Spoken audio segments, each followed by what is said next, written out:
Urwandiko rwa mbere Pawulo yandikiye Timoteyo. Pawulo yamaze imyaka myinshi akora ingendo hirya no hino anatangiza amatorero, kandi yanatoje itsinda rinini ry'abo bakoranaga muri ubu butumwa. Timoteyo yari umwe muri abo. Pawulo igihe kimwe yageze mu mujyi wa Lusitira, maze ahurira na nyina wa Timoteyo wari umwizerwa ndetse na nyirakuru, maze ashimishwa n'umuhate n'umurava bya Timoteyo ku bwa Yesu. Nuko Pawulo amutoza mu gihe cy'imyaka myinshi, ndetse bitinze atangira kujya amwohereza mu butumwa mu matorero atandukanye. Maze ubwo Pawulo yumvaga inkuru ijyanye n'itsinda ry'abayobozi baseseye mu itorero ry'Efeso ryari intangarugero, bagakwirakwiza ibitekerezo by'ibinyoma bijyanye na Yesu ndetse n'icyo kumukurikira bivuze, yoherezayo Timoteyo gucyaha abo bayobozi no gusubiza iri torero mu murongo. Timoteyo agezeyo, Pawulo amwohereza uru rwandiko kugira ngo akurikirane kandi amuha n'amabwiriza y'uko yasohoza ubu butumwa. Uru rwandiko ruteguye neza rwose, rutangirana kandi rugasoreza ku butumwa Timoteyo yoherejwemo ngo ahangane n'aba bayobozi na teolojiya yabo mbi. Ibi bibanziriza kandi bigaherukira ibyiciro byo hagati bibiri binini byuzuyemo amabwiriza asobanutse rwose ajyanye n'ibibazo Timoteyo yasanze mu itorero ry'Efeso. Ruza gusoza ibi byiciro byose bihurizwa hamwe cyangwa bikanzurira mu ruhererekane rw'imvugo ishyira hejuru Yesu wazutse nk'umwami w'isi. Reka twinjiremo, uraza kubona uko bikora. Pawulo atangira yibutsa uko yohereje Timoteyo muri Efeso kugira ngo ajye guhangana n'abayobozi bakwirakwiza inyigisho zabo z'inzaduka. Asobanura nanone uburyo aba bantu bahoraga batwawe n'impaka zijyanye n'amategeko ya Mose, by'umwihariko inkuru za kera z'ibisekuruza byo mu gitabo cy'Itangiriro. Kandi nk'uko tuzabibona, bari barahimbye imyigishirize idasobanutse ku mirire, gushyingirwa n'iby'imibonano mpuzabitsina ihabanye n'inyigisho za Yesu cyangwa intumwa. Anavugamo amazina ya bamwe muri abo bantu nka Alexandere na Humenayo, anasobanura uburyo imyigishirize yabo yazanye ibice mu itorero, byateje impaka. Nuko Pawulo akavuga ko icyo ari ikimenyetso cya mbere ko imyigishirize yabo igoretse. Iyo imyigishirize ya Gikristo ari iy'ukuri, igoreka iby'inzira ya Yesu kandi iganisha ku rukundo no kwizera nyakuri.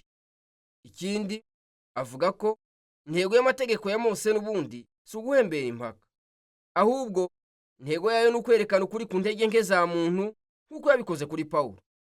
Inyigisho nyakuri ku mategeko ya Mose ziyobora abantu ku kubona ubuntu bw'Imana bwahishuriwe muri Mesiya, we waje gukiza abanyabyaha, abantu barushye. Maze Pawulo asoreza ku muvugo uhesha umwami Yesu icyubahiro hejuru ya byose, maze agasaba Timoteyo gucecekesha abo bagabo n'imyigishirize yabo. Hanyuma yibanda ku bibazo byihariye byo muri iri torero byatewe n'abigisha b'ibinyoma. Mbere ya byose, ahugurira Timoteyo gukora amateraniro y'itorero ahoraho kugira ngo basengere abatwari b'Abaroma bategetse kubw'amahoro, kuko amahoro mu gihugu atuma habaho uburyo bubereye cyane butuma abayobotse Yesu bakomeza kwamamaza ubutumwa bwabo buvuga Imana y'amahoro, ishaka ko abantu bose bakizwa. Imana yohereje Yesu nk'umuhuza umwe rukumbi ngo atange ubugingo bwe nk'incungu ya bose. Binyuranye n'abigisha b'ibinyoma, Pawulo yibutsa Timoteyo ko Imana ishaka gukiza isi yose, kandi gusenga niko kuzatuma icyo kiba icya mbere mu mitima yabo. Hanyuma Pawulo yibanda ku bibazo bijyanye n'abagabo n'abagore bayobotse abo bayobozi bigisha ubuyobe muri Efeso. Abanza gucecekesha itsinda ry'abagabo bakurwaga n'impaka zirakaje ku bya teolojiya yatangijwe n'ababigisha. Aravuga ati aba bagabo bagomba kwiga uko basenga. Hanyuma hari itsinda ry'abagore b'abakire bari mu itorero bafataga iteraniro ryo ku cyumweru nk'ibirori byo kwerekana imideri y'imyambaro. Bambaraga ibintu bihenze kugeza ubwo bateraga ipfunwe abandi bantu batashoboraga kwigurira imyambaro nk'iyabo. Kandi si ibyo gusa, ahubwo bamwe muri aba bagore bihaga kuyobora mu itorero mu myanya itari iyabo, maze bakigisha abandi teolojiya mbi y'ababigisha b'ibinyoma. Nuko Pawulo acecekesha aba bagore, avuga ko batagomba kwigisha cyangwa kuyobora mu itorero. Akomereza hasobanura inkuru ya Adamu na Eva n'inzoka bikuye mu Itangiriro umutwe wa 3.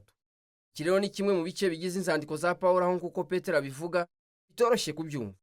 Ibyo Pawulo yashatse kuvuga aha, abantu babyumva mu buryo butandukanye.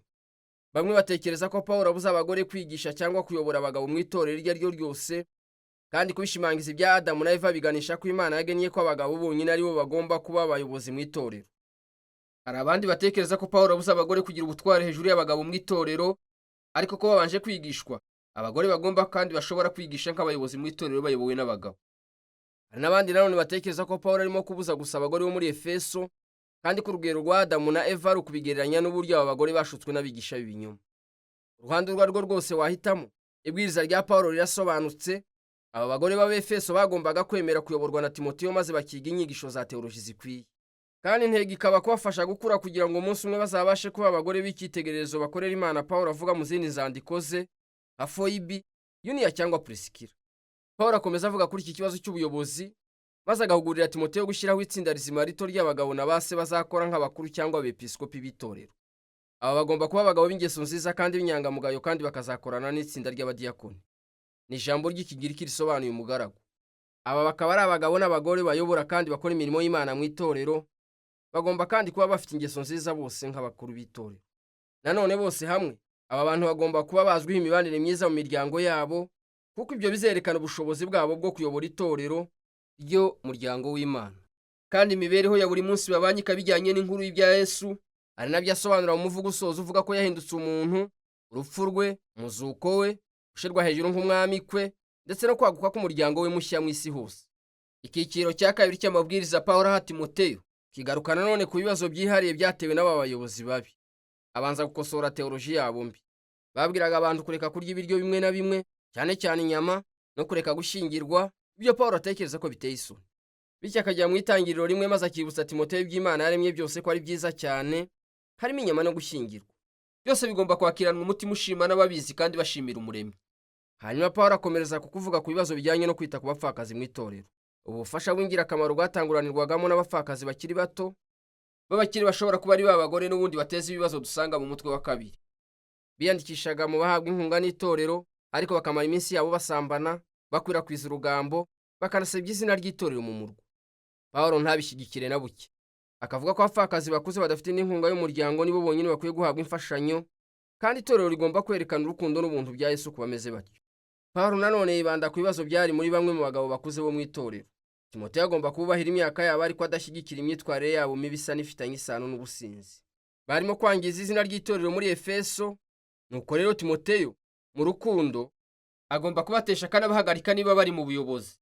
Hanyuma Pawulo yongeraho iki cyitonderwa ku ruhande, ko ibyo bitavuze ko Timoteyo ubwo atagomba kunywa na buke.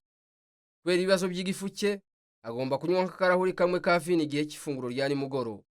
Pawulo noneho akurikizaho ikibazo kireba imbata z'abakirisitu. Zimwe muri zo zasuzuguraga abashebuja b'abakirisitu. Nuko nibyo koko ubutumwa bwiza bukuraho ubusumbane hagati y'abayoboka Yesu. Nyamara Pawulo asanga uko kungana gusaba gukurikizwa mu buryo bwiza butabangamira ubutumwa ndetse n'ubuhamya bw'itorero. Abakristo babaye bifatanya n'imbata z'ibyigomeke baba batanye. Impinduka za Kristo mu rugo rwa Kiroma zigomba gushirwa mu bikorwa mu buryo bushishojwe kugira ngo abaturanyi babashe kwemera, maze ntibasubizwe inyuma n'iki cyerekezo gishya cy'umuryango w'Imana. Arangiza Pawulo asoza urwandiko yibutsa Timoteyo nanone gucyaha abayobozi bigisha ibinyoma. Aha Pawulo yerekana umutima wabo wo gukorera indamu y'amafaranga menshi bigarurira abayoboke maze bagaca amafaranga menshi ku nyigisho zabo. Aba bigisha bagambanira Yesu n'ubutumwa bwe bwo kunyurwa no kubaho ubuzima bworoheje. Bityo Pawulo agahugurira Abaefeso b'Abakristo bakize guhinduka bakire mu mirimo myiza no kugira ubuntu, kuba abantu begurira ibyabo byose Umwami Yesu. Niwe kandi uvugwa mu muvugo wanyu mujyanye n'uburyo ari we mwami w'ukuri uri hejuru y'abandi bami. Mu by'ukuri urwa mbere rwa Timoteyo n'urwandiko rw'ingirakamaro, rudufasha kugira iyerekwa ryuzuye ry'imiterere n'icy'itorero ribereyeho. Iby'umuryango wa Yesu wizera bihita biha uwo muryango umurongo wo kubaho n'uko witwara mu murwa urimo. Uko ni nako teoloji n'imyemerere yawo bigomba kuba bisuzumirwa bikanubakira ku byanditswe ndetse n'inkuru nziza ya Yesu. Ikindi kandi uko itorero rigaragarira rubanda nabyo ni ingenzi cyane kuri Pawulo. Abakristo bagomba kumenyekana nk'abantu b'inyangamugayo cyane, bazwiho imirimo myiza, bazwi mu gufasha abakene n'abatishoboye, byose babiterwa no gukunda Umwami Yesu wazutse. Ibyo bikaba ari byo bivugwa mu rwa mbere rwa Timoteyo.